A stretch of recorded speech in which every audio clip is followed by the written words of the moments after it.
Tiga,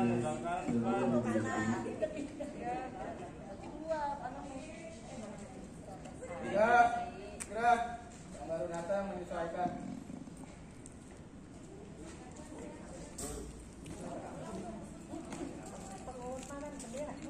Ya. Hormat. Gerak.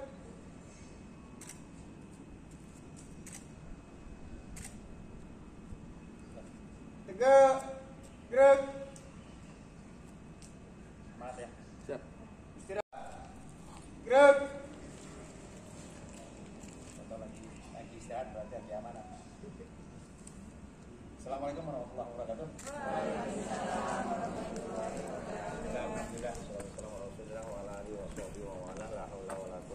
Alhamdulillah. Bapak Ibu, Dewan Guru serta pegawai Indes Negeri 12 yang berbahagia. Sebentar lagi kita akan mengikuti pembinaan dari Pak Kepala Kantor Wilayah Kementerian Agama Provinsi DKI Jakarta, dan bertepatan dengan hari ini tanggal 17 Januari 2023 sebagaimana arahan dari pimpinan bahwa kita melaksanakan upacara penghormatan bendera. Terima kasih, kita sudah melaksanakan dan kita setelah ini siap untuk berkumpul di aula MTS Negeri 12 sambil menunggu kedatangan beliau. Beliau sudah dalam perjalanan, sebentar lagi akan sampai di MTS Negeri 12. Terima kasih. Assalamualaikum warahmatullahi wabarakatuh. Siap. Gerak. Tanpa penghormatan. Bubar. Jalan.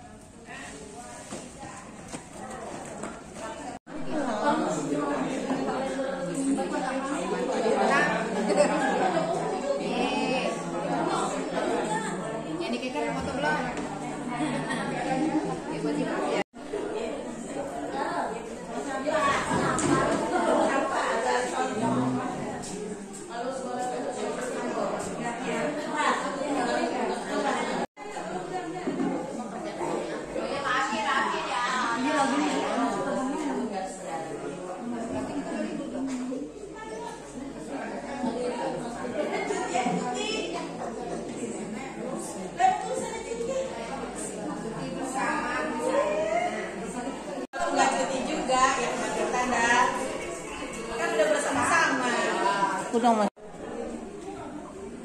Ayo Pak. Nomor 21.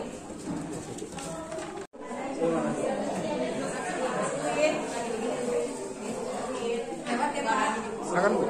Seolah-olah. Tapi dari jauh online. Iya. Bisa sekolahnya bisa.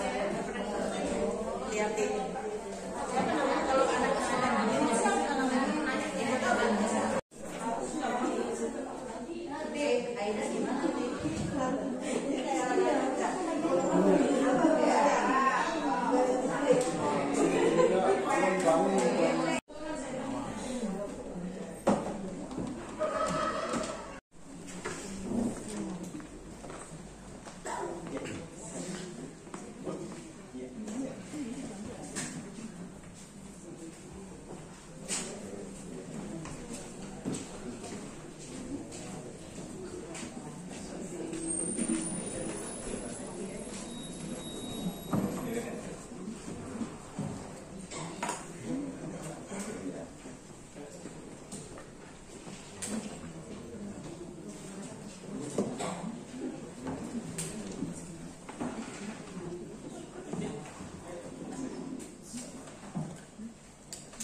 Bismillahirrahmanirrahim. Assalamualaikum warahmatullahi wabarakatuh.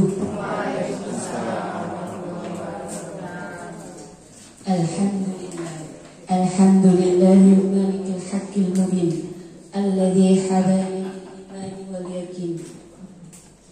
Allahumma shalli ala sayyidina Muhammad khatamil anbiya'i wal mursalin wa ala alihi tayyibin wa ashabihi al-ahbari ajma'in wa man tabi'ahum bi ihsani ila yaumiddin, amma ba'du. Yang terhormat Kepala Kanwil Kementerian Agama Provinsi DKI Jakarta, Dr. Haji Cecep Khairul Anwar MAG. Yang kami hormati Kepala Kantor Kementerian Agama Kota Jakarta Barat, Dr. Handes Haji Mukhabar MH. Yang kami hormati Kepala Subbagian Tata Usaha DRS Haji Muhammad Dandan Zaini Dahlan MH.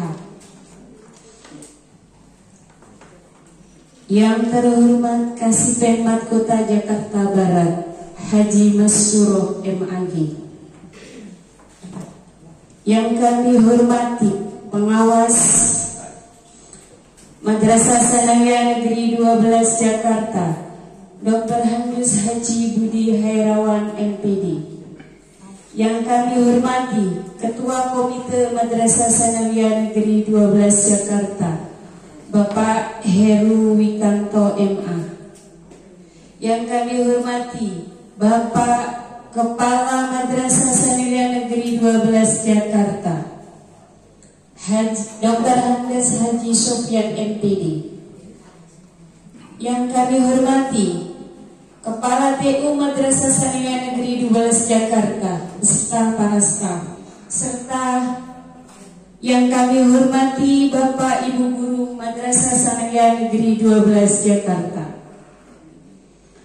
Puja dan puji syukur alhamdulillah, mari kita bersama haturkan kehadiran Allah Subhanahu wa taala yang senantiasa selalu melimpahkan rahmat, taufik, hidayah serta inayahnya terhadap kita semua. Sehingga pada kesempatan kali ini kita masih diberikan nikmat dan karunia kesehatan, hingga kita masih dipertemukan di tempat yang insya Allah penuh berkah ini. Salawat serta salam semoga tetap tercurahkan kepada junjungan Nabi kita, Nabi Muhammad Sallallahu Alaihi Wasallam, yang selalu kita rindukan syafaatnya hingga di akhir zaman nanti. Langsung saja Bapak Ibu hadirin yang berbahagia, saya selaku MC membawa acara kegiatan pembinaan Kepala Kanwil Kementerian Agama Provinsi DKI Jakarta. Sebelum kita masuk ke acara berikutnya, marilah kita membaca basmalah bersama-sama. Bismillahirrahmanirrahim. Dilanjutkan acara yang kedua adalah pembacaan ayat suci Al-Quran yang akan dibacakan oleh Bapak Ahmad M.Hum. Kepada beliau kami persilakan.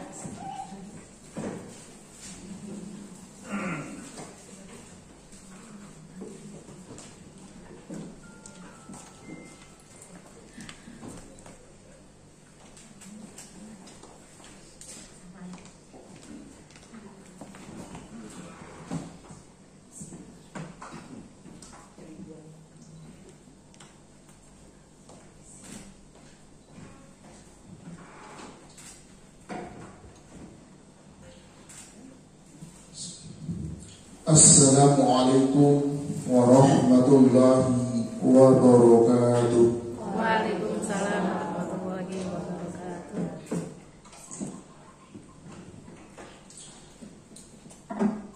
A'udzu billahi minasy syaithanir rajim.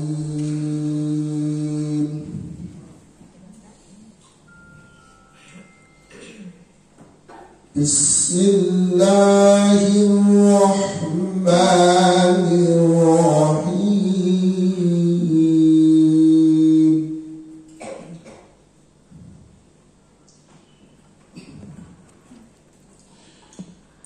وَلَقَدْ عَلِمْتُمُ الَّذِينَ اعْتَدَوْا مِنكُمْ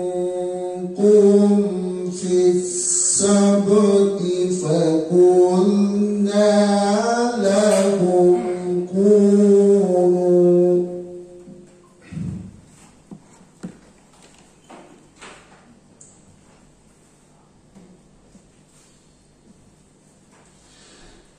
فقلنا لهم كونوا قردة خاسئين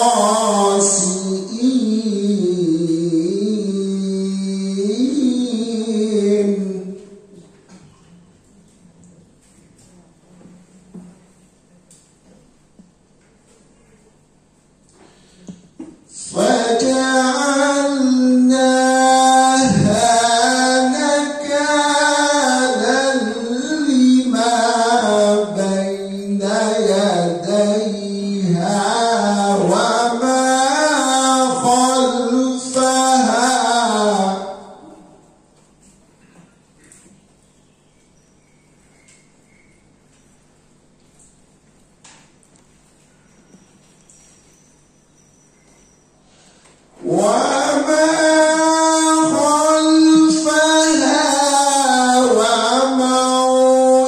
وموئدة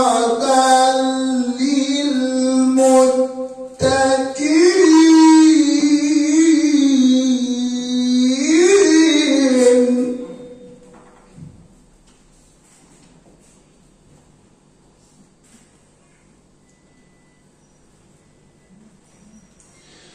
وإذ قال موسى لقومه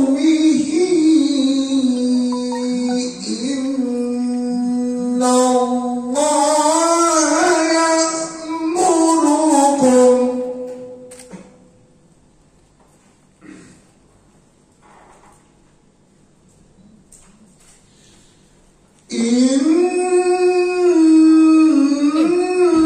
الله يأمركم تذبحوا بقرة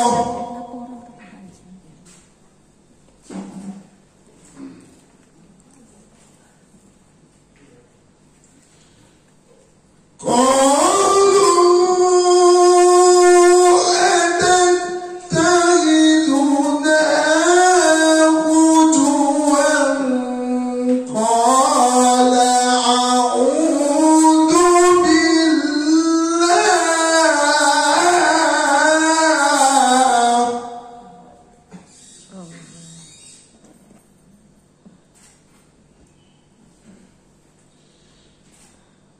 قال أعوذ بالله أن أكون من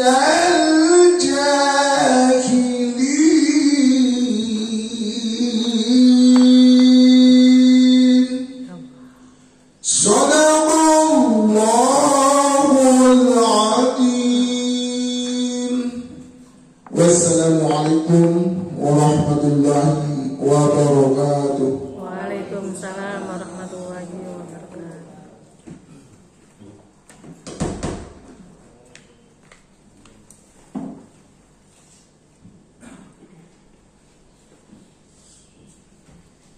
Demikian tadi pembacaan ayat suci Al-Quran.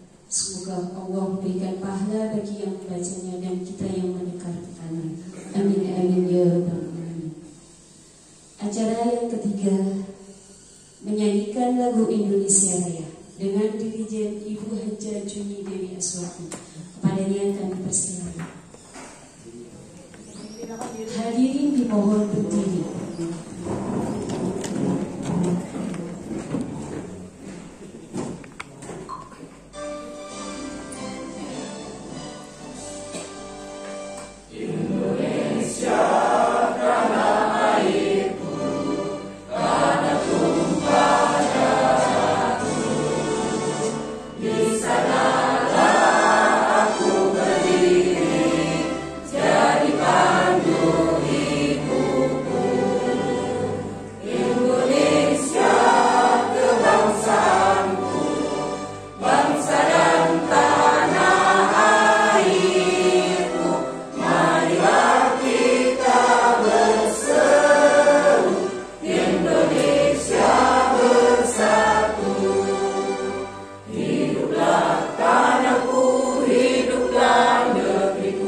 Bangsaku, rakyatku,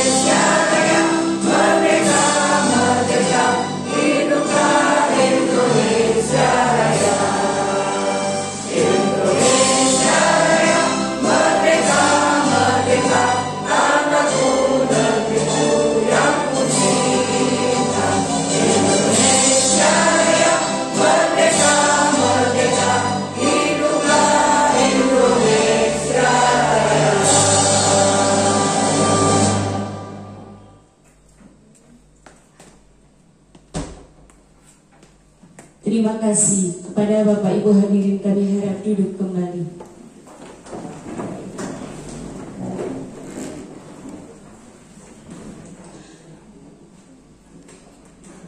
Acara yang keempat yaitu penutup, sebelum nanti kita ke acara laporan dan sambutan serta pembinaan, doa akan disampaikan oleh Bapak Haji Bukhari. Kepada Ustadz Haji Bukhari kami persilakan.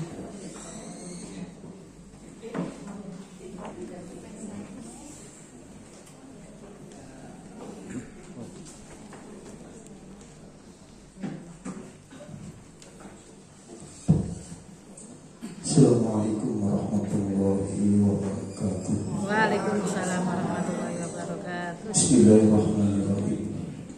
Alhamdulillahirabbil alamin. Bi jami'i hamdi ala jami'i ni'ami adada jami'i khalqi wa ma sallahu min afradi anwa'il karami. Allahumma salli wa sallim ala sayyidina Muhammadin wa ala alihi wa sahbihi wa zurriyatihi adada khalqi wa ridha nafsi wa zinata arshi wa midada kalimati. Allahumma ya latifu ya khabir ya sami'u ya basir ya man la yahtaju ila bayan wa tafsir ya man bil ijabati jadir. Innaka ala kulli syai'in qadir. Hajatuna ilaika kathir, hajatuna ilaika kathir, hajatuna ilaika kathir. Wa anta alimu biha wa basir. Untub bina fima jarat bihil maqadir. Wa taqdirna bi'ahsani taqdir. Wa tadbirna bi'ahsani tadbir. Fi kulli khairin wa afiyah ya arhamar rahimin. Allahumma aghnina bil ilmi wa zayyina bil hilmi wa akrimna bit taqwa wa jamilna bil afiyati was salama wa haqqina bit taqwa wal istiqomah wa a'idna min mujibatin nadama. Allahumma nawwir qulubana bi hidayatika kama nawarta samawati wal arda abadan abada. Rabbana atina fid dunya hasanah wa fil akhirati hasanah wa qina adzabannar. Wa sallallahu ala sayyidina Muhammadin wa ala alihi wa sahbihi ajma'in. Subhana rabbika rabbil izzati amma yasifun wa salamun ala mursalin walhamdulillahi rabbil alamin.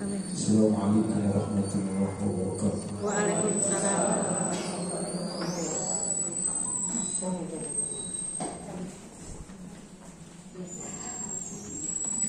Terima kasih disampaikan. Acara selanjutnya yaitu acara laporan dari Kepala Madrasah Sanawiyah Negeri 12 Jakarta yang akan disampaikan Dr. Hanis Haji Sofyan MPD. Kepadanya kami persilakan. Assalamualaikum warahmatullahi wabarakatuh.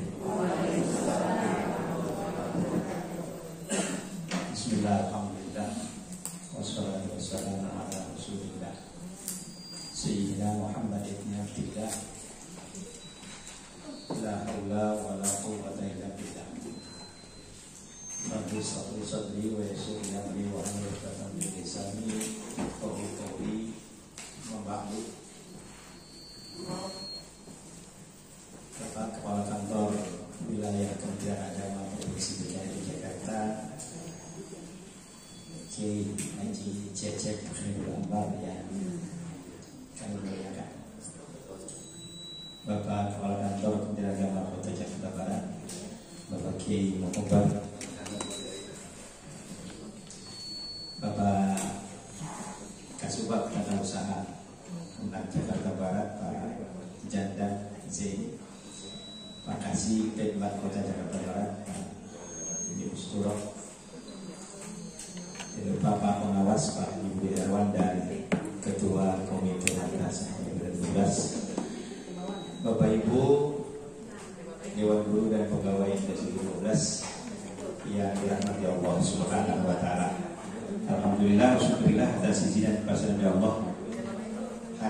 Selasa bertepatan dengan tanggal 17 Januari tahun 2023, kita masih diberikan nikmat sehat walafiat, panjang umur, murah rezeki, mudah-mudahan. Amin, amin.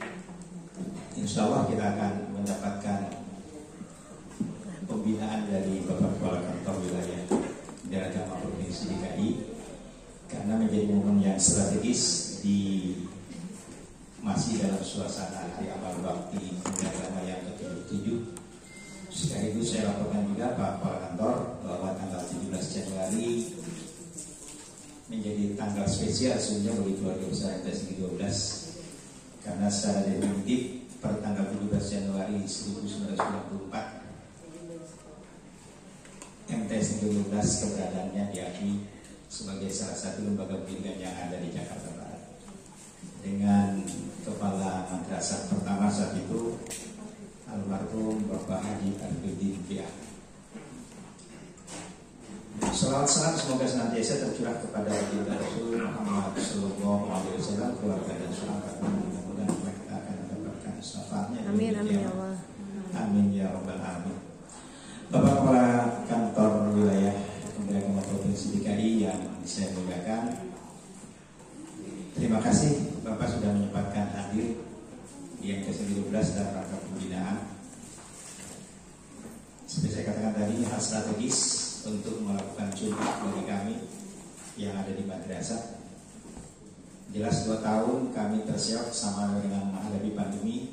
Baru 6 bulan pertama sekarang ini kita melaksanakan proses pembelajaran tatap muka, dan setelah terjadi tatap muka maka terlihat kekurangan sarana prasarana yang selama 2 tahun memang tidak digunakan.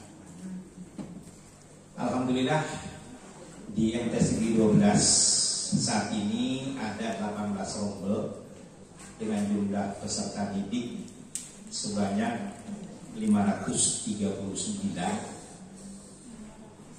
Hanya untuk tahun ini 18 rombelnya diusahakan tiap rombel itu, tiap tingkatan rombel itu 6 kelas, 6 rombel. Sebelum tahun pelajaran 2022-2023, 18 rombel dengan komposisi seperti permainan sepak bola 4-3-3 begitu. Kalau kami di sini jadi 5-6-7, 6-7-5, 7-5-6, kira-kira gitu. Nah tahun ini saya berbesar hati menerima 6 kelas, walaupun yang keluar kemarin 7 kelas. Tetapi kelas 8 yang naik kelas 9, yang tadinya 5 kelas pada saat penerimaan, kami upayakan menjadi 6 kelas dengan jumlah siswa kurang dari yang normalnya 32. Kalau saya buka pendaftaran, saya yakin akan lebih dari 32 per kelas. Hanya saja Pak Masro akan marah ke saya karena pasti swasta yang dekat-dekat sini akan pindah kemari, Pak. Makanya saya diam-diam aja. Yang datang mau mutasi di awal pelajaran saya terima, yang enggak ya saya diam-diam saja. Karena saya kan kalau saya katakan diterima dan dibuka untuk kelas 9, ya nanti Al-Fahriyah, Al-Islamiyah, Serengse, gitu kan, Al-Islamiyah kampung kecil, ya kemari. Berarti mengurangi jatahnya madrasah swasta yang ada di lingkungan kami. Makanya kita diem-diem aja. Alhamdulillah dari diem-diem aja, dari 160 nambah 2. Ada 2 yang masuk. Karena waktu penerimaan 160, pas naik kelas 9 yang saya 92, jadi ada 2 yang mutasi masuk. Itu pun dari pesantren yang ada di Bogor, bukan dari lingkungan sekitar. Itu Pak Kepala. Untuk guru dan tenaga kependidikan ada kurang lebih 56 dengan komposisi guru PNS ada 31, guru yang P3 tahun lalu lolos 3 orang, kebetulan perempuan semua 3-3-nya, 2 definitif sebagai P3K-nya MTS 12, 1 definitif sebagai P3K-nya Min 19.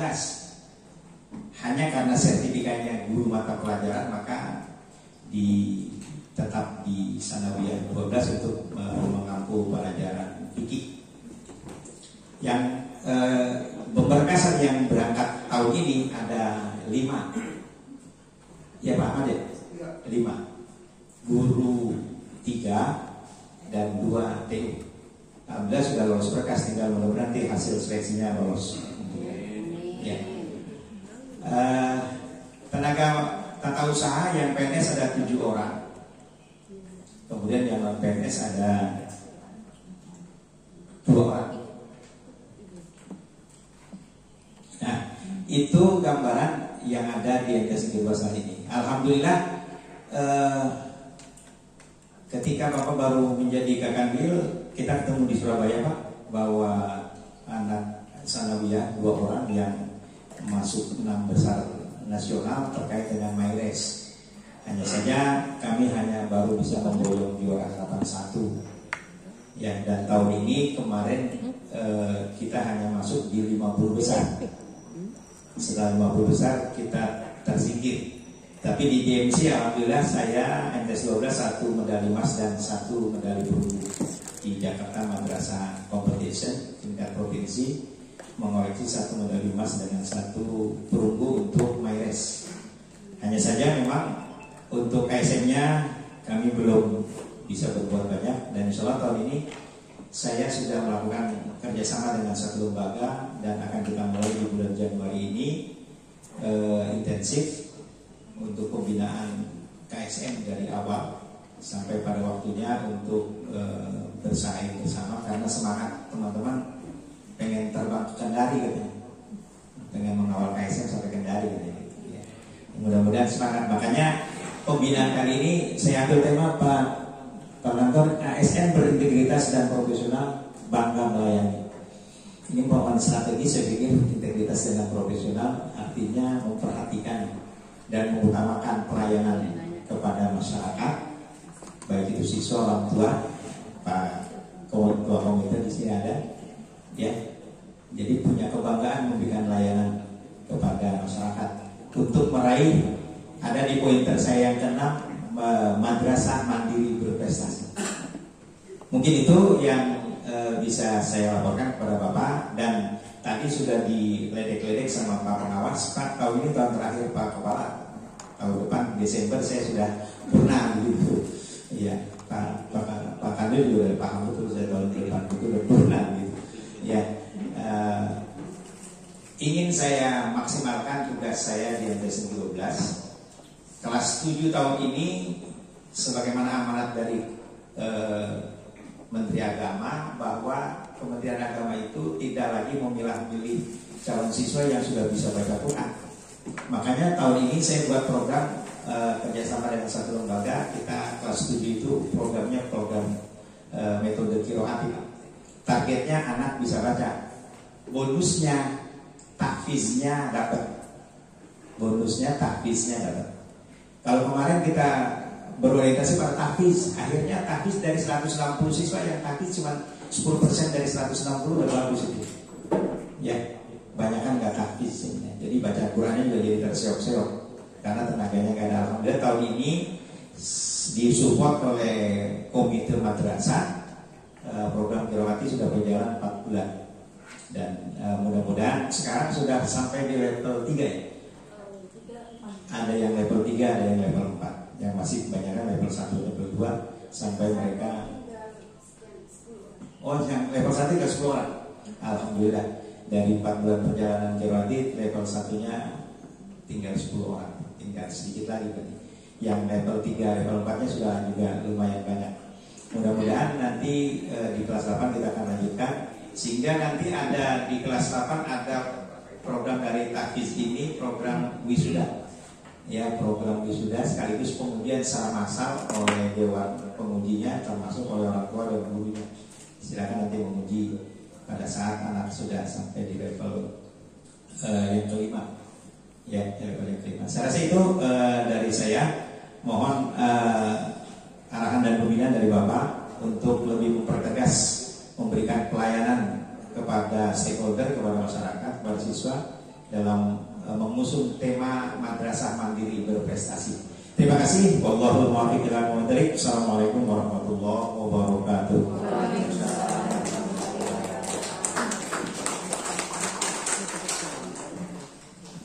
Demikian laporan dari Bapak Kepala Madrasah Sanawiyah Negeri 12 Jakarta. Selanjutnya adalah sambutan dari Kepala Kantor Kementerian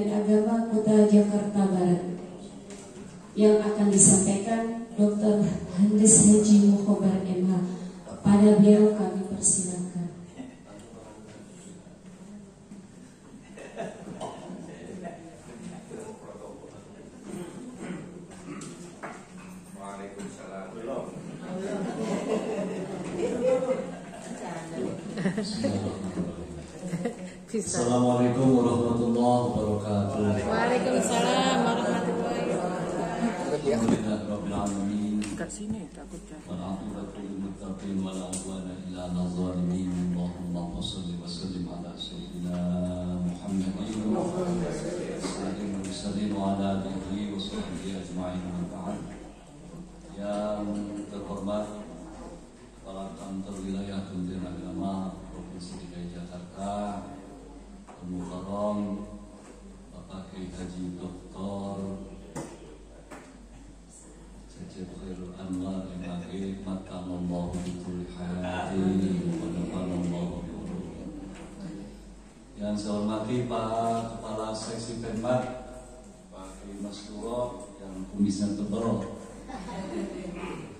Pak Kepala Madrasah Sanawiyah 12, kemudian Pak Ketua Pomjawas Pak Haji Budi Karyawan, kemudian Pak Ketua Komite Pak Heru, ya Pak Heru Wikanto, juga sebagai Kepala TU di MTSN berapa? 27 merangkap Pak, rangkap jabatan.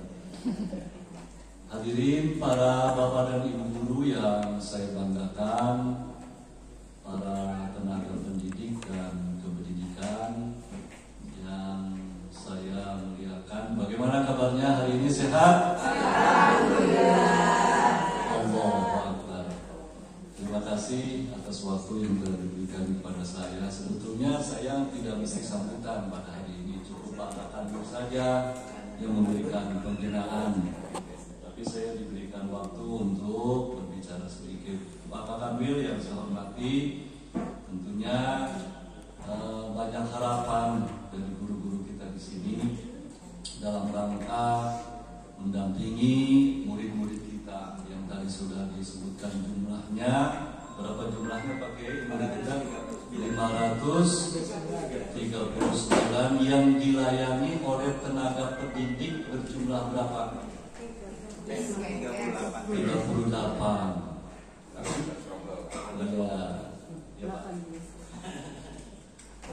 Tentunya hal ini harus terus kita lakukan ke depan, lebih baik lagi bagaimana kita melayani anak didik kita dengan sebaik-baiknya. Saya kira mungkin ini Pak Akademi yang saya sampaikan tidak panjang Pak. Saya kira nanti kita mendengarkan nasihat-nasihat pembinaan dari beliau. Alhamdulillah beliau dapat menyempatkan waktunya pada hari ini untuk sama-sama kita bersilaturahmi. Sekian, terima kasih dan mohon maaf. Wabillahi taufiq wal hidayah. Wassalamualaikum warahmatullahi wabarakatuh. Terima kasih sambutan dari Bapak Kepala Kementerian Kota Jakarta Barat. Acara inti yaitu acara pembinaan yang akan disampaikan yang terhormat Kepala Kanwil Kementerian Agama Provinsi DKI Jakarta, Dr. Haji Cecep Khairul Anwar MAG. Kepada beliau kami persilahkan. Assalamualaikum warahmatullahi wabarakatuh.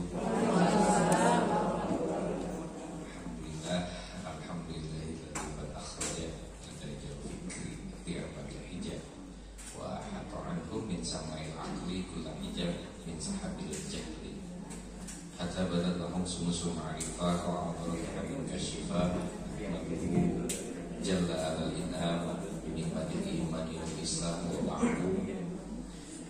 Yang saya hormati Kepala Kantor Kementerian Agama Jakarta Barat, sahabat saya Pak Musabar. Yang saya hormati Kasih Pendidikan Madrasah Pak Mas Duro, tadi disebut Kumis Muhammad. Yang saya hormati Kepala Madrasah Pak Sofyan, sahabat saya, beliau sering komunikasi dengan kami. Terima kasih Pak Sofyan. Yang saya hormati Pak Budi selaku Porjawas di MTS 12 ini. Kemudian ada Pak Ketua Komite Pak Heru, terima kasih. Kemudian KPU MPS 12, dan yang saya banggakan para guru semua di MPS 12. Alhamdulillah, puji syukur kehadirat Ilahi Rabbi, Ilahi Rabbuna yang mengumpulkan kita di pagi menjelang siang ini dengan keadaan apa? Sehat. Terus bahagia. Serius? Iya. Bahagia, adem, ayem. Alhamdulillah. Dan tak lupa kita sajikan salawat kita kepada baginda Nabi besar Muhammad Sallallahu Alaihi Wasallam. Semoga kita semua nanti akan mendapatkan syafaat di yaumil akhir. Semoga dengan menyebut nama beliau hutang-hutang kita lunas. SK, CPNS kita kembali ke pangkuan.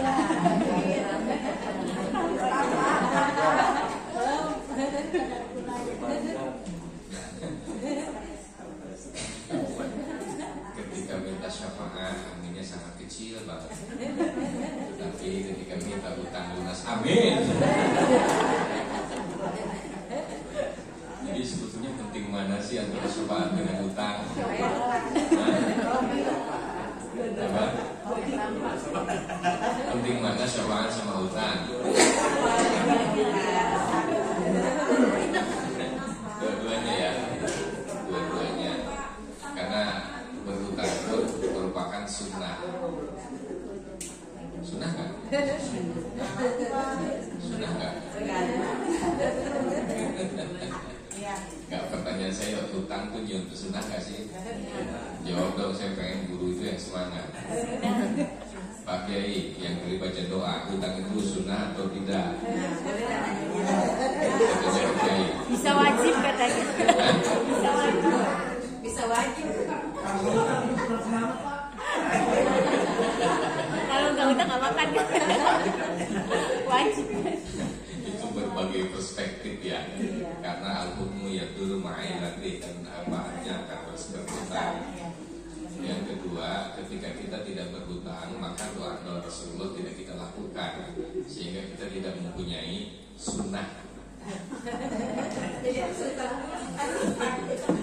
Ada kan doa untuk lunas hutang yang Rasulullah bacakan. Jadi kalau kita ngutang sama dengan itu kan menurut Anda. Enggak, mohon maaf intermezzo sedikit.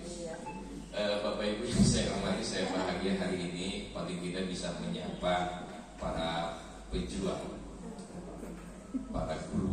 Karena saya menganggap guru ini Masya Allah merupakan sebuah titel yang sangat mulia dan merupakan pilihan cerdas ketika seseorang mempunyai pilihan sebagai guru.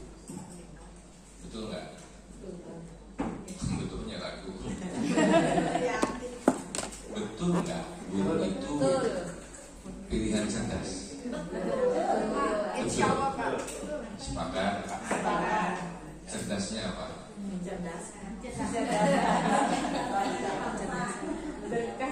Oke, satu, betul, cerdas mencerdaskan. Kedua, kenapa pilihan ini betapa mulia dan sangat cerdas pilihan menjadi guru? Mulia di hadapan Allah, mulia di hadapan manusia.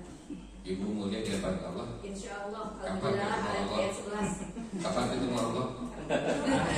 Melalui firman-Nya. Oke. Saya pahami karena sering kita dengar ketika saya masih di Sanawiyah, itu ada 3 perkara yang tidak akan terputus ketika kita sudah meninggal. 1, sedekah. Yang kedua, ilmu yang bermanfaat. Yang terakhir, ibu semua ada di situ. Ketika ibu sudah tidak bisa melakukan ibadah sholat, ibadah saum, atau apapun amal yang lain karena sudah meninggal, tetapi ibu masih mendapatkan pahala dan pahala. Maka saya menyampaikan betapa cerdasnya orang yang mempunyai pilihan guru. Ketika saya sudah seseorang tidak bisa sholat, ketika seseorang sudah tidak bisa infak sedekah, ketika seseorang tidak bisa puasa, tidak bisa mencari pahala, tetapi ibu sebagai guru ketika sudah meninggal, hadis itu menghitab atau maktubun alaikum. Jadi tetap kita bisa mendapatkan pahala. Tetapi selain guru itu nggak mungkin dapat. Karena guru adalah mencerdaskan, kalau bahasa ibu, memberikan ilmu yang bermanfaat. Yang kedua, menjadikan waladun sholihun yad'ulah. Tetapi di ujungnya ada kata, ada diksinya yad'ulah. Jadi tidak cukup dengan waladun sholihun, tetapi harus diikuti dengan yad'ulah. Bapak ibu yang hadir di sini, di pandangan bapak ibunya, bapak ibu di sini nih yang punya cucu, yang punya anak sekian, tetapi di pandangan bapak ibu, antum semua itu anak. Saya, Pak Sofyan, di pandangan ibu saya, bapak saya pun demikian Pak Sofyan, di pandangan ibu bapaknya adalah anak. Bisa dikatakan waladun sholihun ketika Pak Sofyan masih bisa mendoakan orang tuanya. Jadi ibu bapak yang hadir di sini, kalau menjadi waladun sholihun, ya pula harus sering-sering berdoa. Ini kultum apa? Sekalian Pak.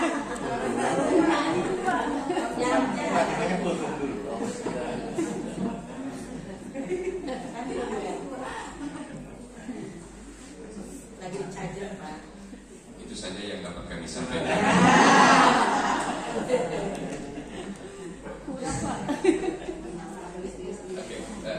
Terpahami ya. Terpahami artinya ketika kita saat ini di pandangan ibu bapak kita adalah anak. Anak yang baik adalah yang soleh itu ya doa.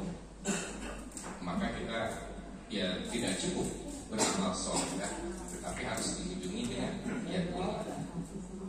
Apa sih amalun soleh? Ini nggak apa-apa jadi kemudian. Enggak, biar ini dulu saya tuntas dulu satu ini. Iya betul Pak. Ini penting. Amalun soleh, amalun soleh. Itu macam-macamnya. Buat baik. Nah gini, kalau ada beberapa pilar yang harus ditempuh ketika amal itu menjadi soleh. Kalau boleh saya singkat untuk mempermudah, itu harus mencakup INSI,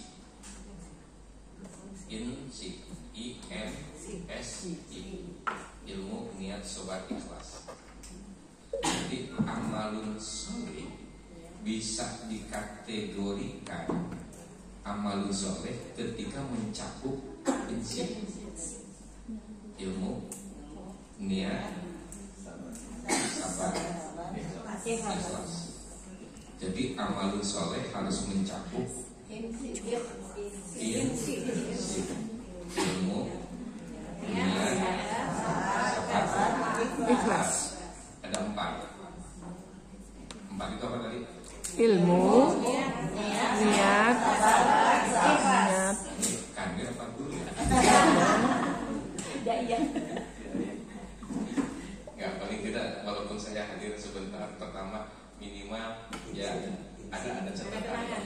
Iya benar. Ada Insi. insi sama yadu.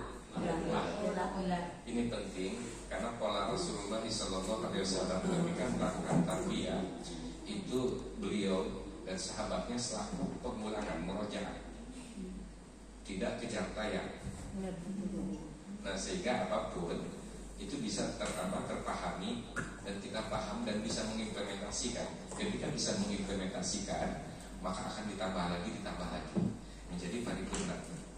madrasah hebat bermartabat, mandiri berprestasi, itu akan tercapai. Bapak Ibu yang saya hormati, hari ini tadi saya mendengar dari Pak Kamal, merupakan hari jadi dalam tanda kutip hari ulang tahun dari MTS 12.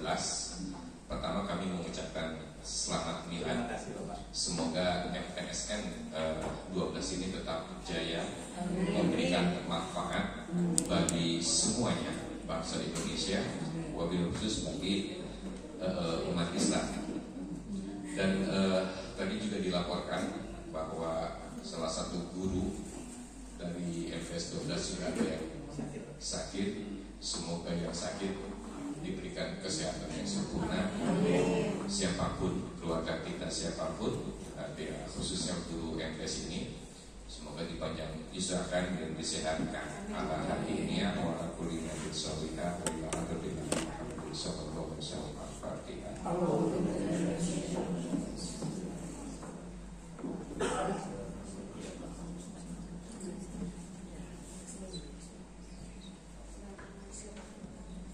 Amin ya Allah ya Allah. Hari ini pertemuan ini pembinaan Pak Kamal menyampaikan mengambil tema ASN berintegritas, profesional, bangga melayani. Kalau kita melihat apa sih yang harus kita miliki di era industri 4.0 civil society pada tahun ini bagi guru, untuk bagaimana kita menjadi ASN yang paripurna. Ada beberapa dimensi, ada 5 dimensi sekurangnya yang harus kita pahami sebagai acuan kita selaku ASN. Yang pertama itu kita harus mempunyai mental yang agility. Mental agility ini bagaimana kita mampu bertahan dalam kondisi apapun. Ini penting. Yang kedua, agility, mampu mengadaptasi perubahan. Perubahan ini sangat cepat. Kita paham hari ini 4.0 era industri yang sebelumnya kita nggak paham. Kita akan melakukan daring, kita akan melakukan apapun, termasuk pola-pola belanja mungkin. Ibu-ibu kenal mungkin yang namanya Shopee, Blibli, Lazada, apalagi Tokopedia. Semangat. Sebelum ibu itu dibuka masuk keranjang udah penuh karena dibeli-beli. Nah ini kita harus mempunyai bagaimana kita bisa beradaptasi dengan perubahan. Kalau kita tidak bisa beradaptasi dengan perubahan, kita akan tergerus. Anggaplah sekarang kita 4.0 itu kita sudah melakukan melakukan digitalisasi. Bapak Ibu yang saya hormati, kalau kita cermati sekarang rata-rata, kebanyakan rata-rata, memang tidak semua, rata-rata satu orang itu punya 2 handphone, hampir rata-rata, dan mereka sangat mesra dengan handphone, dengan dunia maya sangat mesra. Kita bisa melihat kok anak-anak kita, atau jangankan ke anak-anak, ketika bapak ibu masuk sepulang dari sekolah, kemudian masuk ke kamar, bapaknya kemana itu ngobrolnya dengan handphonenya, ibunya kemana dengan handphonenya. Kadang-kadang bapaknya ketawa sendiri, ibunya ketawa sendiri, anak datanglah. Nah ini harus kita sikapi perubahan-perubahan ini. Mau tidak mau, kita pun harus bisa mengikuti era industri ini. Karena seorang guru madrasah paling tidak dia memahami apa yang menjadi amanah dalam tarbiyatul aulad inda Sayyidina Ali, bahwa kita harus mendidik anak kita untuk jauh ke depan, tidak dengan metodologi yang tidak terima dari para guru kita atau orang tua kita. Kita menyiapkan anak didik kita jauh ke depan. Nah, dalam penyiapan anak didik, ya kita sebagai orang madrasah pun harus bisa mengacu kepada manhaj atau metodologi yang pernah dikeluarkan oleh para pendahulu kita. Misalnya dari perspektif Imam Al-Ghazali, tarbiyah apa yang namanya pendidikan itu adalah indadutifli badani yang aklian waruhiyah liyakun dan aklian linamsi wali ghairi. Jadi menyiapkan peserta didik itu tidak hanya perspektif kognitifnya saja, tidak akliannya saja. Badanian, aklian, waruhiyah. Kalau kita tarik ke teori dulu, itu afektif, kognitif, psikomotorik. Tiga ini harus satu kesatuan, nggak bisa. Kita hanya memberikan perspektif kognitifnya saja.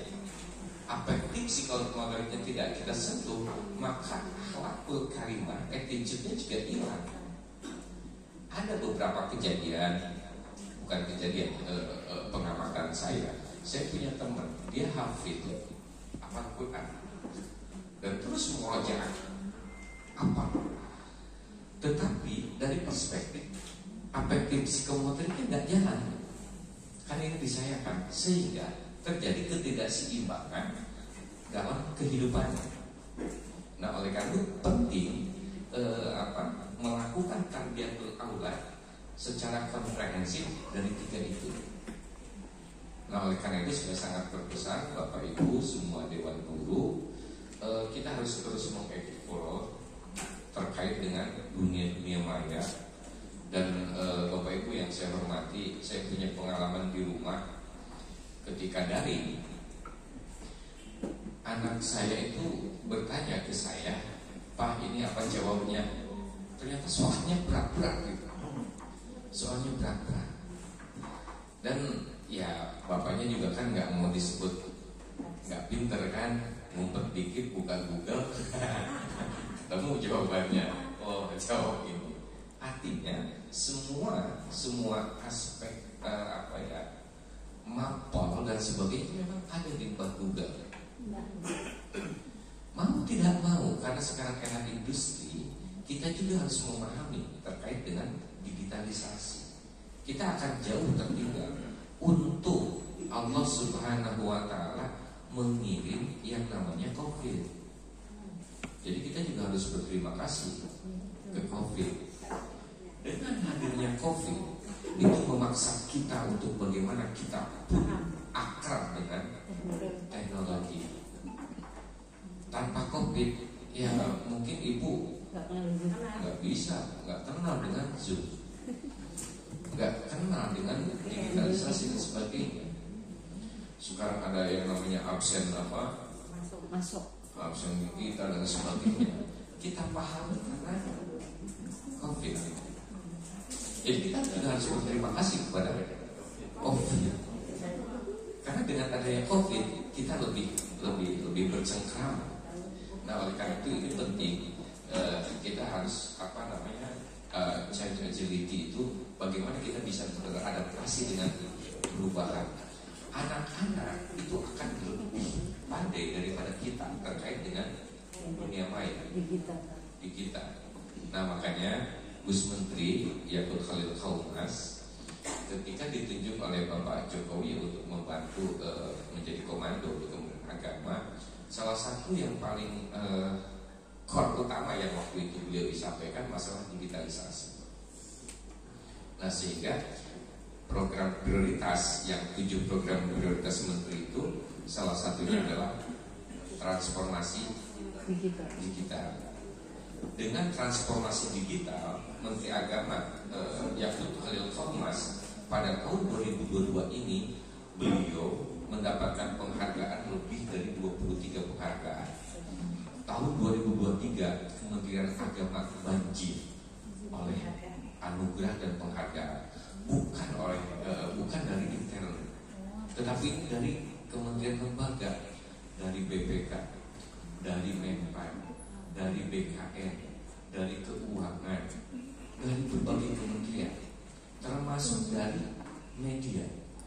Terakhir di bulan Desember itu ada Tempo itu memberikan 3 anugerah, dari mulai pengelolaan website, kemudian informasi dan sebagainya.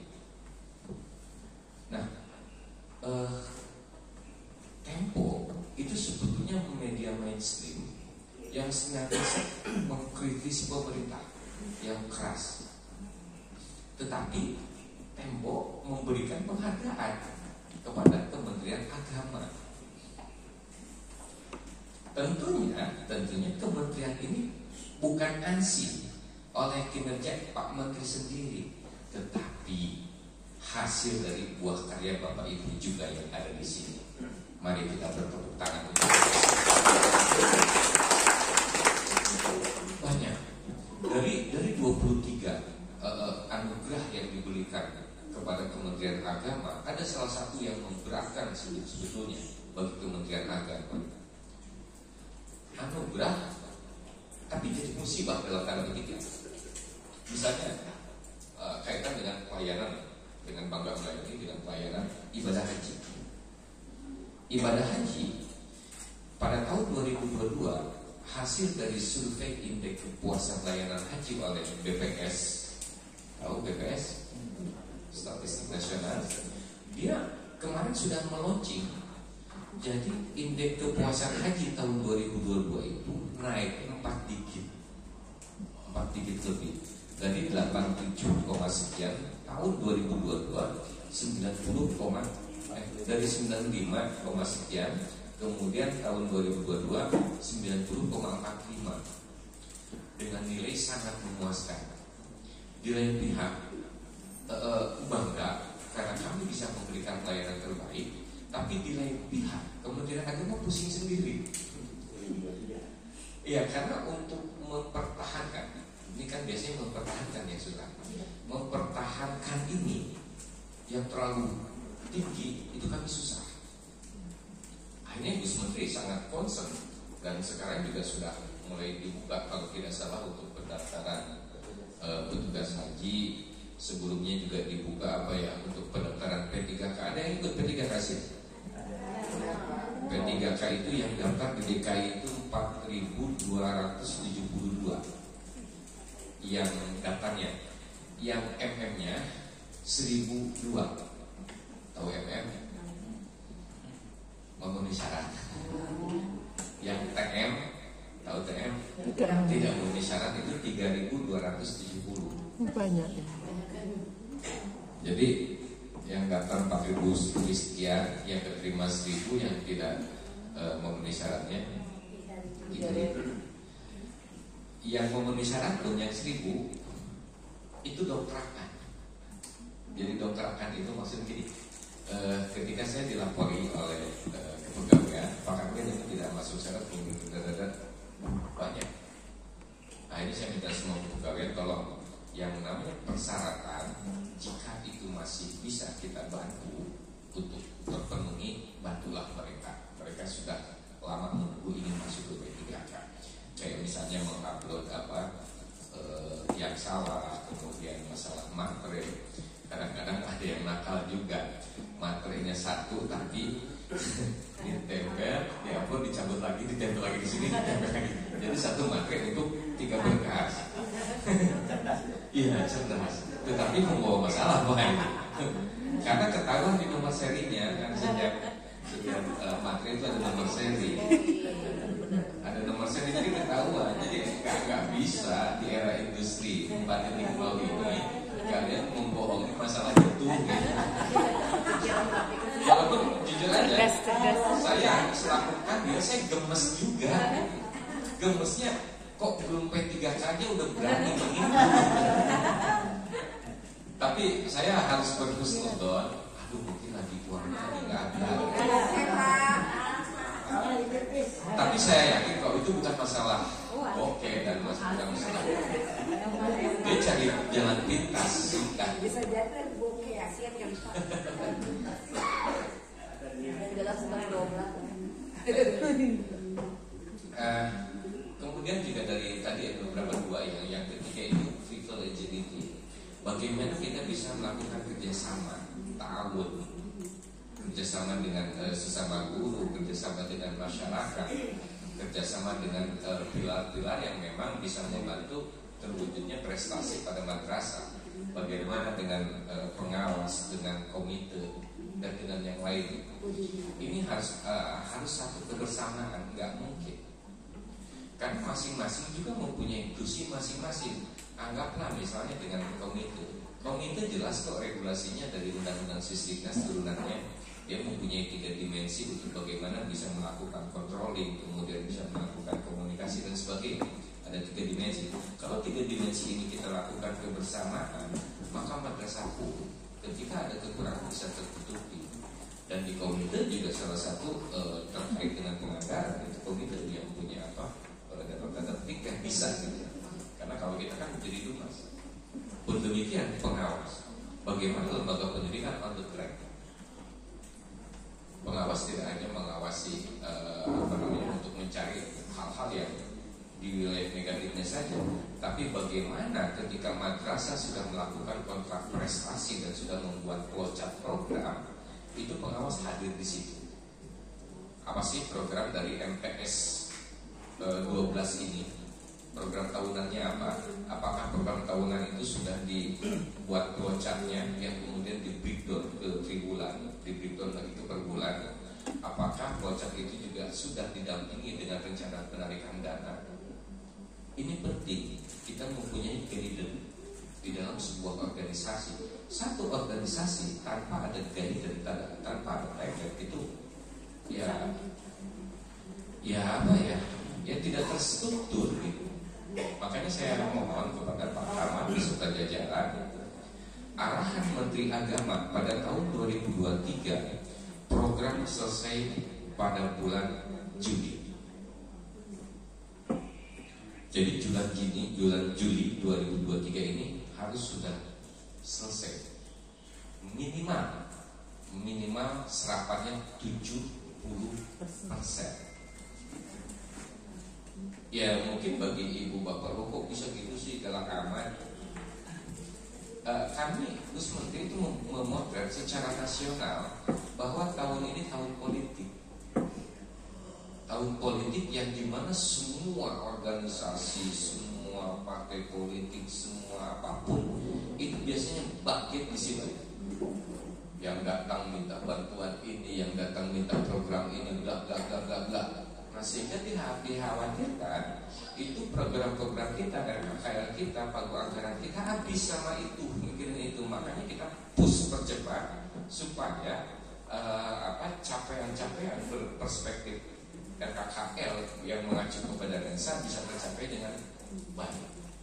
Nah oleh karena itu sekali lagi dimohon untuk MTS 12 ini juga bisa melakukan hal sama.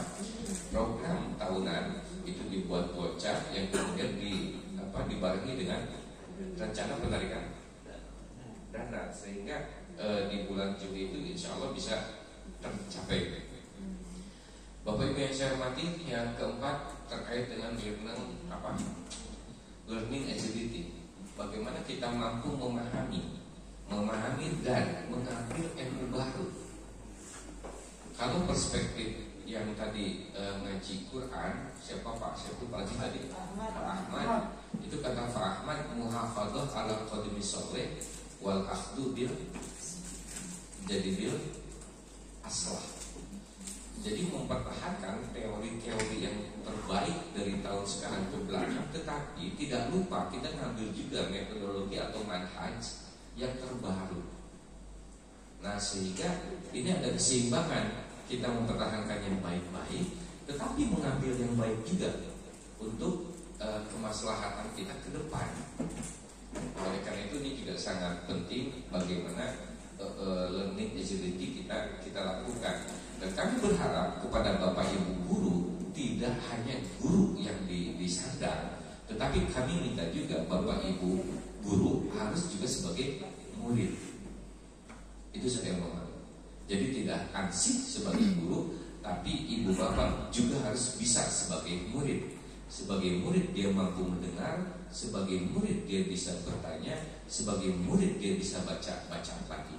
Kalau ini menjadi satu kesatuan, saya yakin SDM di MTS 12 ini akan komprehensif dalam memahami lingkungan pembelajaran dan lain sebagainya.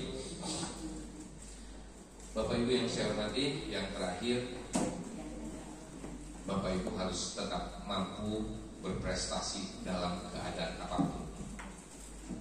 without agility, harus mampu kondisi apapun. Terlebih sekarang DKI Jakarta kami sudah beberapa kali pertemuan dengan KKN untuk bagaimana mandiri berprestasi ini bisa tercapai. Tetapi yang paling utama sejatinya, madrasah berprestasi mandiri itu harus diawali oleh guru-gurunya. Karena Rasulullah pernah menyampaikan Anas ala dini mulkihim. Kalau saya tarik ke madrasah Anas ala dini mulkihim, pengertiannya secara global, murid itu tergantung guru. Kalau tadi kan kalau hadis Nabi itu kan umum ya, Anas ala dini mulkihim, manusia itu tergantung dinnya mulkihim, pemimpinnya. Ya kalau di wilayah politik mungkin ketika pemimpinnya kuning, di bawahnya di Anas ala dini mulkihim, di atasnya hijau, mungkin di bawahnya kebanyakan hijau. Nah kalau di madrasah, jika gurunya berprestasi, saya yakin ke bawahnya pun akan berprestasi. Seorang guru yang berprestasi, dia mempunyai punya keinginan untuk bagaimana siswa-siswinya pun berprestasi. Tetapi kalau kita tidak mempunyai prestasi, maka ya hanya sebuah kewajiban saja, datang ngajar pulang, datang ngajar pulang.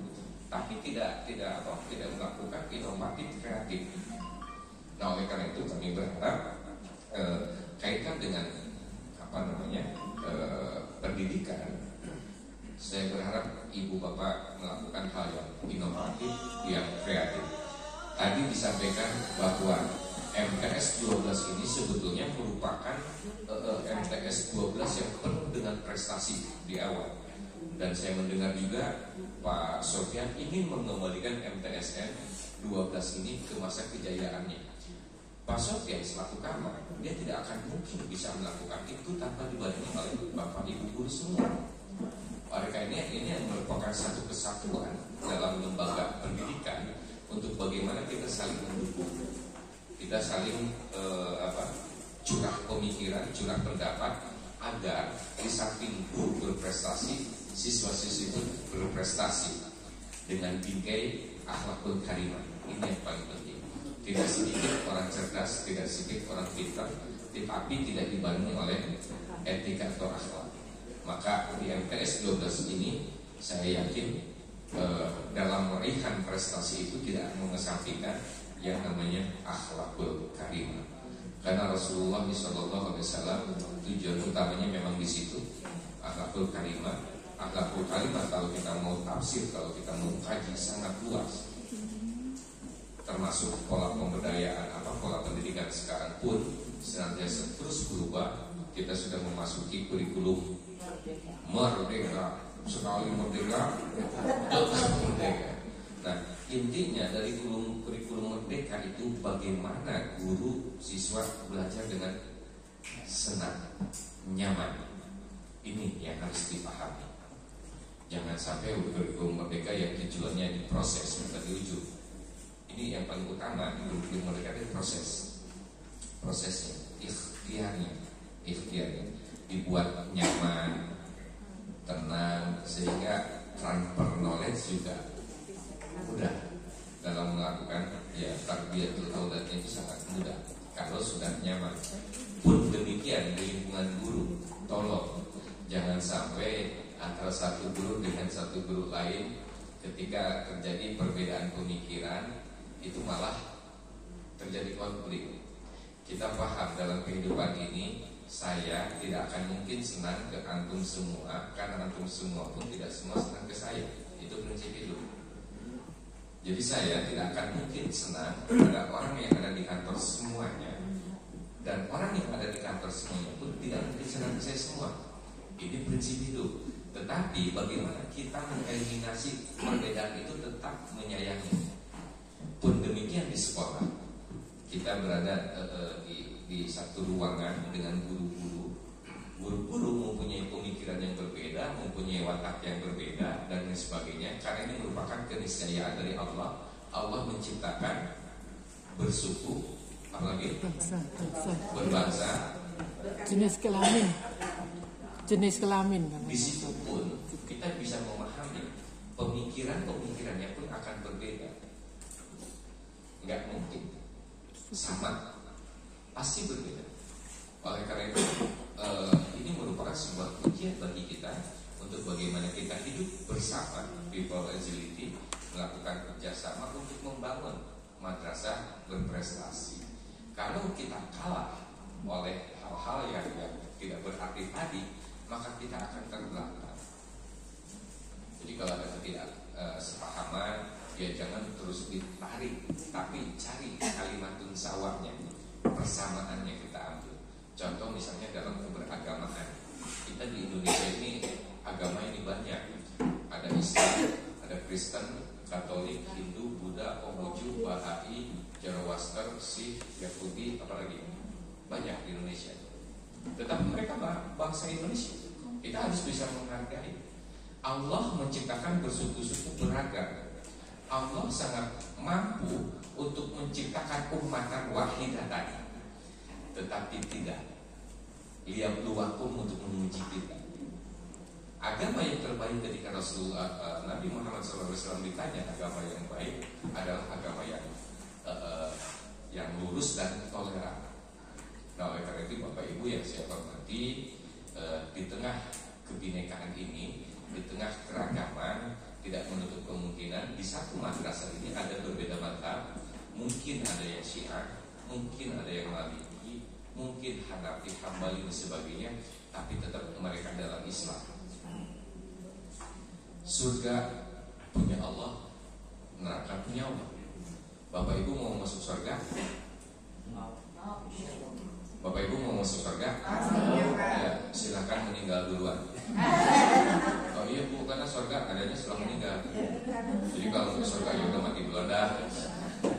Nah, Bapak Ibu yang saya hormati, tadi poin yang paling penting untuk bagaimana kita menjadi ASN, agar ASN kita ini sebagai ASN punya forward. Tadi 5 dimensi itu yang harus kita lakukan. Saya yakin dengan 5 dimensi itu akan mencapai madrasah berprestasi, khususnya di MTS 12. Tetapi jangan lupa ikhtiar itu kita harus diimbangi dengan yang namanya doa. Jadi doa itu juga merupakan sebuah keniscayaan. Doa adalah ibadah. Yang tidak berdoa sama dengan tidak ibadah. Ya kan? Kalau madrasah yakin bahwa doa itu adalah ibadah. Orang tidak berdoa berarti tidak ibadah. Kapanpun berdoa berarti ibu melakukan ibadah. Tidak hanya ibadah itu harus di masjid. Doa, maka jangan ditinggal yang namanya doa. Karena itu adalah penyempurnaan dari ikhtiar. Sekali lagi, Bapak Ibu yang saya hormati, tidak panjang lebar, mohon maaf, dan semoga apa yang kami sampaikan. Oke. Satu lagi pesan dari beliau, ya sebetulnya bukan pesan dari beliau, saya dipesani oleh Gus Menteri terkait dengan tahun politik. Bapak Ibu yang saya hormati, 2023 ini sudah memasuki tahun politik. Kita tidak paham secara komprehensif terkait dengan berita-berita hoax di media sosial. Kadang-kadang berita hoax itu untuk mendapatkan reviewer yang tinggi, ranking yang tinggi, supaya dia mendapatkan pujian. Nah, di tahun politik ini yang paling seksi itu masalah agama, masalah berbau keagamaan. Makanya ini tolong betul-betul dijaga tangan-tangan ibu, tangan-tangan bapak. Karena waktu kalimuna aidihim wa tashhadu, waktu kalimuna aidihim, tangan-tangan bapak ibu sudah bicara. Maka tolong dijaga. Kita berbicara sudah tidak dengan mulut, tapi dengan tangan-tangan. Maka betul surah Yasin, waktu kalimuna aidihim. Sekarang kita bisa memudahkan di era industri ini. Dulu sebelum era industri mungkin kita belum enggak waktu kali pun aidihim. Tetapi ketika era industri ini, oh iya ya, ternyata tangan-tangan kita yang bicara loh. Nah, hati-hati dalam melakukan atau menggunakan jemari ini. Saya sudah 6 ASN dari madrasah dipanggil ke kanwil untuk tanda tangan di atas materi gara-gara nge-share hal-hal yang negatif. Dan anehnya seorang guru gaji dari pemerintah, tetapi dia menjadikan pemerintah kan lucu. Dan ini rekam jejak media sosial ini tidak akan pernah terlupakan. Itu rekam jejaknya dari mulai dia bermedsos sampai yaumil akhir itu ada. Dan itu tidak hanya pada Kementerian Agama, di Kominfo ada, di BKN ada. Jadi hati-hati bermain media sosial karena ini tahun politik. Saya pernah dipanggil Gus Menteri, Pak Kanwil, saya kuat, ini menteri, saya kuat. Orang yang mau hajar saya, mereka susah. Tetapi yang saya pahami informasi dari informan itu sekarang yang mau dihajar oleh rival musuh Gusmen dalam tanda petik itu adalah Kanwil, Kan Kemenak dan Satker lainnya. Jadi ini yang dihajar itu di bawah dengan tujuannya ke atas. Nah, oleh karena itu saya mohon terutama dalam perspektif keagamaan, pelajari dan pahami moderasi beragama. Apa sih moderasi beragama? Menyeimbangkan. Ini kan udah sekali kan moderasi beragama, moderasi beragama. Bisa mah? Menyeimbangkan apa itu? Wah, lupa. Memang hasil dari CAP itu DKI Jakarta 40% loh yang memahami moderasi beragama. Tapi tolong ya sekali-kali lah buka Mbah Google, di situ ada pedoman moderasi beragama, dibaca. Bapak Ibu sudah mendownload aplikasi Pusaka apa belum? Sudah. Coba yang belum mana? Yang belum. Coba di-download ya. Sudah. Hari ini kalau bisa di-download. Ini. Pusaka. Karena saya jujur saya dikritisi juga oleh menteri karena yang mendownload dan tidak mendownload itu terhitung. Ketahuan. Karena memang ngisi data. Berapa yang mendownload, berapa yang tidak, dan DKI termasuk yang lemah. Yang lemah itu maksudnya yang sedikit mendownload Pusaka. Iya. Nah, kalau misalnya ASN mendownload Pusaka semua, itu kan akan terlihat bahwa ternyata jumlahnya sekian. Kita semua DKI bukan hanya akan mendapatkan apresiasi karena ini barang punya kita, produk kita dan kebutuhan kita ada di situ. Jadi sekali lagi saya mohon rekan-rekan untuk mendownload aplikasi Pusaka. Bapak Ibu yang saya hormati, sekali lagi terkait dengan tahun politik, mohon jari jemarinya itu dijaga. Jangan sampai saya diperintah untuk memanggil ibu bapak. Karena apa? Sebetulnya kalau yang bermain di medsos itu galak dari sepusat. Cuman saya aja punya inisiatif kemarin untuk dalam tanda petik bikin surat pernyataan tidak lagi. Sebetulnya kalau dari perspektif di kepegawaian sana, keluarkan. Saya nggak bisa itu. Pakai materi dulu ya, paling tidak ada tahapan-tahapan. Oleh karena itu, mari kita jaga keberagamaan kita, mari kita jaga pemilu damai. Wabil khusus yang harus kita tekankan masalah prestasi di madrasah yang diawali dari prestasi para gurunya. Demikian Bapak Ibu yang saya hormati, kurang lebihnya mohon maaf. Walaupun sebentar mudah-mudahan bisa memberikan manfaat bagi kita semua. Demikian, mohon maaf. Assalamualaikum warahmatullahi wabarakatuh.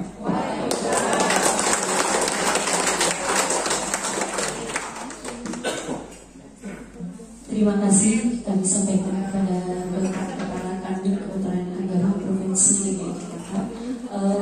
Acara selanjutnya yaitu foto bersama. Gak ada sesi tanya jawab ya? Boleh ditanyain?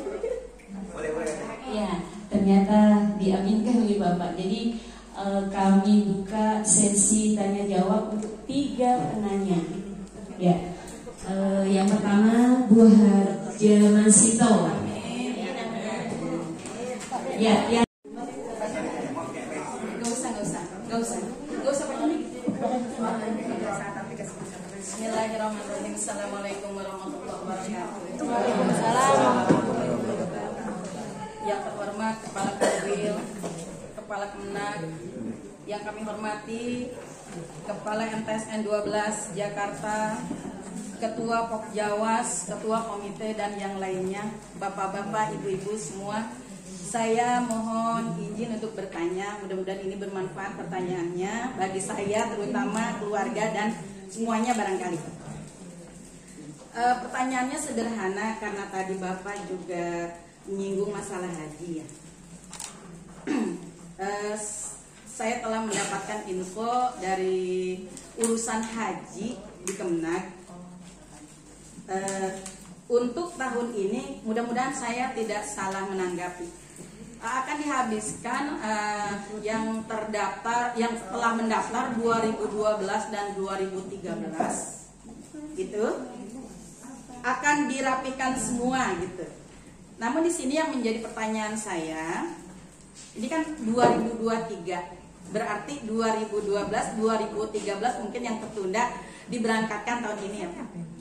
Yang menjadi pertanyaan saya ini daftar di 2013, namun porsinya yang tadinya 2023 tahun ini setelah dikonfirmasi kembali berada di 2027. Artinya di situ saya masuk kepada daftar yang 15 tahun. Padahal sebelumnya itu adanya di daftar 10 tahun. Bagi saya dan keluarga barangkali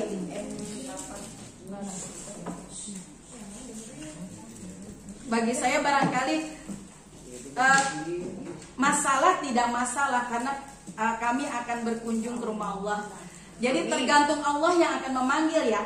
Namun bagi orang-orang yang berpikiran normal seperti saya awam gitu barangkali dalam hal itu, mau nanya juga kenapa seperti itu sebenarnya. Tapi saya juga mendengar ada 50 orang di Jakarta Barat ini yang mungkin ya akan dijadikan kuota tambahan. Saya mohon doa kepada Bapak dan semuanya, mudah-mudahan kamilah salah satunya gitu. Jadi jawaban inilah yang kami tunggu-tunggu ya, mumpung ketemu Pak. Kalau saya nanya ke Kanwil kan rasanya hanya urusan pribadi, rasanya kurang pantas. Terima kasih. Assalamualaikum warahmatullahi wabarakatuh. Waalaikumsalam warahmatullahi wabarakatuh. Ibu Masita, saya ikut mendoakan semoga Ibu segera berangkat. Amin. Perlu kami sampaikan bahwa baru saja Gus Menteri Agama tiba dari Saudi Arabia untuk melakukan MOU dan banyak hal, di antaranya kuota yang semula kuotanya itu hanya 50%, untuk tahun 2023 ini insya Allah menjadi 100%, jadi kembali ke 221.000. Nah, kaitan dengan waiting list, daftar tunggu, memang kemarin itu terpengaruh masa pandemi. Di masa pandemi tahun 2020, kemudian 2021 dan sedikit ke 2022. Karena 2022 itu kan hanya 50%. Jadi 2020 100%, kemudian 21 100%, dan 2022 hanya 50%. Nah, di tahun 2020, 2021, 2022 pendaftar tetap banyak jalan terus. Nah, sehingga itu berdampak kepada apa yang semula 10 tahun menjadi setiap tahun.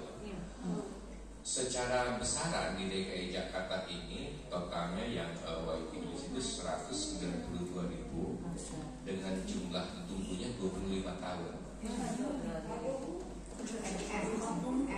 Jadi tunggunya 25 tahun. Nah, dia kepingin ambil bojone. Kalau mau mencoba untuk mengetahui, Ibu bisa memasukkan nomor porsi Ibu di aplikasi pusaka. di Aplik Pusaka nanti di situ ibu bisa melihat kapan ibu berangkat. Kalau misalnya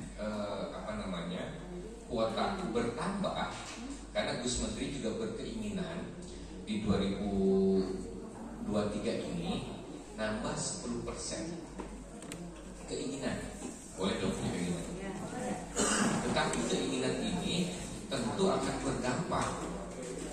Misalnya untuk 10.000 itu otomatis dampaknya ke keuangan negara. Saya ambil contoh tahun kemarin Bu, tahun 2022. Jemaah haji itu rata-rata membayar 37 ya, 37, 39 kan. Tetapi ongkos naik haji itu yang realnya itu 97 juta. Jadi 40% dibayar oleh jemaah, 60% dibayar pemerintah. Jadi besar pasak daripada tiang. Kalau kita mau bandingkan mudah kok. Mudahnya apa? Jemaah haji biasa berapa? Anggaplah 37. Coba lihat yang PPHD. Yang PHD 97 juta lebih. Nah sehingga pemerintah ini repotan. Apalagi saat ini ekonomi secara makro internasional lagi tidak sehat. Betapa banyak negara berkembang sudah masuk di rumah sakit IMF dan yang ngantrinya pun banyak. Kalau misalnya kami atau pemerintah meminta tambahan anggaplah 10.000 atau 10% berarti kan 20.000. Nah kalau misalnya 50 juta per orang itu dikali 20.000 berapa? Banyak pokoknya. 10 deh. Itu baru perspektif jemaah Pak. Otomatis kita akan menambah petugas. Sekian. Ini siapa? Nah ini jadi memang menjadi PR. Di lain pihak kami pemerintah ingin bagaimana masalah UMKM ini bisa terselesaikan. Tetapi kami juga harus mengukur dari berbagai hal. Salah satunya juga yang pemerintah Indonesia melakukan komunikasi dengan pemerintah Saudi untuk membuka bandara baru. Kan kita ini ada dua ya, di Jeddah sama di Madinah. Pemerintah Indonesia minta buka yang satu lagi di Taif. Kenapa sih pemerintah Indonesia minta buka di Taif? Ini asumsinya untuk mengurangi kos. Karena saat kemarin kita akan melakukan ibadah haji itu hampir 40 hari. Kenapa 40 hari? Salah satu faktornya landing di Jeddah dan di Madinah karena ada keterbatasan. Satu harinya itu hanya 300 penerbangan. Nah kalau dipecah ditambah lagi, maka penerbangan akan tambah banyak sehingga izin tinggal atau masa tinggal di sana bisa terkurangi 1 minggu. 1 minggu kalau dikalikan dengan rupiah itu ratusan juta. Jadi sejatinya pemerintah bagaimana memberikan layanan, terutama memang yang menjadi masalah besar itu masalah waiting list. Indonesia masih mending 25 tahun dibanding Malaysia. Malaysia kalau mau pergi haji enggak, itu harus mati dulu 3 kali. Iya emang. Jadi 120 tahun. Ya kalau berpatokan ke usianya Rasulullah kan 60 kan 3 kali mati gitu. Nah tetapi percayalah Bapak Ibu yang saya hormati, ketika Bapak Ibu sudah daftar haji maktubun tertulis, ini sudah daftar haji semua. Yang belum siapa? Yang belum daftar. Tapi Bapak Ibu mau berangkat kan? Mau haji? Kalau saya haus minum kan? Iya. Monggo Pak. Bayar. Kalau makan, kalau apa? Makan. Kalau haji, Bayar. nah kalau kagak daftar, Nggak berangkat. makanya daftar yang dari sini segera ke bank daftar. Ya pakai Daftar doang. Bawa uang 100.000 rupiah. Ya betul. Nabung. Terus bawa 100.000 rupiah, datang ke bank. Dalam hati, ya Allah, nawaitu lil haji. Ingat ya, nawaitu lil haji yang Posisi juga paham, Bapak itu susah kan punya posisi 25 juta kan? Iya. Bisa jadi tahun depan jadi 30. Iya. Tapi kita ini datang ke bank bawa 100.000 ya nawaitu lil haji. Pasti ada jalannya. Malaikatnya ada. Malaikat, oh bener, dia kagak omdo. Bener, iya. Kagak kata malaikat nih, kagak omdo, dia daftar lillahi ta'ala lil haji. Ketika malaikat sudah mencatat lil haji, maka keran-keran rezekinya terbuka. Kalau kita nggak daftar lil haji, ya malaikat juga bingung buka kerannya gitu loh. Ya buat apa? Karena sudah terdaftar, ada kan apapun kelakuan kita nih ada rekaman dan dicatat gitu loh. Ketika tercatat, malaikat langsung lapor kepada Allah, si fulan bin fulan daftar lil haji. Ya khair, iftah rizquha. Buka rezekinya, terang-terangnya dibuka. Itu yang dimaksud saya. Kurang lebihnya mudah-mudahan ini bisa menjawab itu. Tapi yang jelas yakinlah bahwa yang namanya haji Allah, ada faktor yang kita nggak bisa, itu adalah Allah. Tapi yakinlah bahwa ibu juga sekarang pun ketika sudah terdaftar masuk di rahmat, masuk kamu Allah yang masih menunggu antrian dan bisa diuji. Dan mudah-mudahan ujian ini bisa tertulis sehingga ibu keluarga bisa segera kami berani. Demikian Bu ya, kurang lebihnya mohon maaf. Assalamualaikum warahmatullahi wabarakatuh. Waalaikumsalam warahmatullahi wabarakatuh. Cukup. Bapak Ibu, kami mohon untuk foto bersama.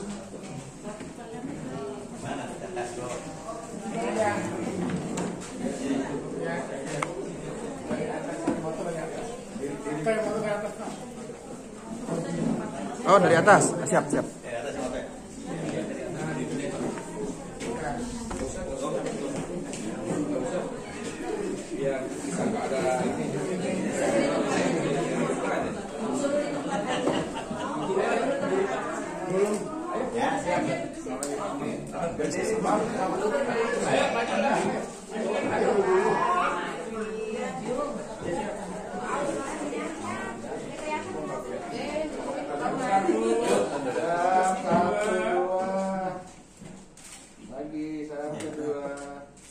Boleh semangat kan? Semangat. Jempol. Coba jempol. Lagi coba sini.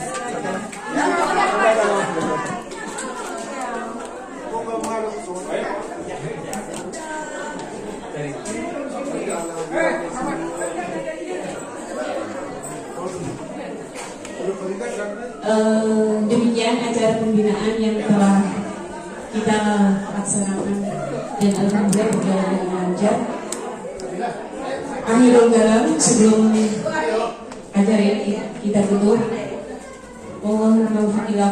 Assalamualaikum warahmatullahi wabarakatuh. Waalaikumsalam.